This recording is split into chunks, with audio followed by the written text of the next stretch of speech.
হাইরে মানুষের জীবন। দেখুন সম্পূর্ণ ভিডিওটা, তাহলে বুঝতে পারবেন।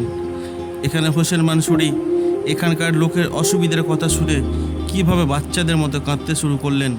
যাদের কাঁদার কথা তারাই তাকে সাহস দিচ্ছেন যে যেটা হবার হয়ে গেছে, হয়তো জীবনে আমাদের এটাই লেখা ছিল।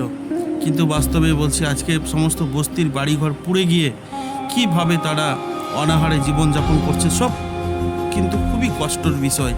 মানে বলার কোনো ভাষা পাচ্ছি না। দেখুন আজকে একটুখানি বাচ্চা, সেও আজকে বাড়ির ছাদের নিচে থাকতে পারছে না, ফুটপাতে থাকতে হচ্ছে। যেভাবে বাড়িঘর পুড়ে গেছে দেখলেই বুঝতে পারবেন। দেখুন তাদের কোনো কিচ্ছু ঠিক নেই, সব কিছু পুড়ে ছাই হয়ে গেছে। আজকে কি খাবে, কি পরবে, কোথায় রান্না করবে, কত কষ্টের একটা জীবন। বাচ্চারা হয়তো পুষ্টিগত দিক থেকে আর কোনো দিনই সেরে উঠতে পারবে না।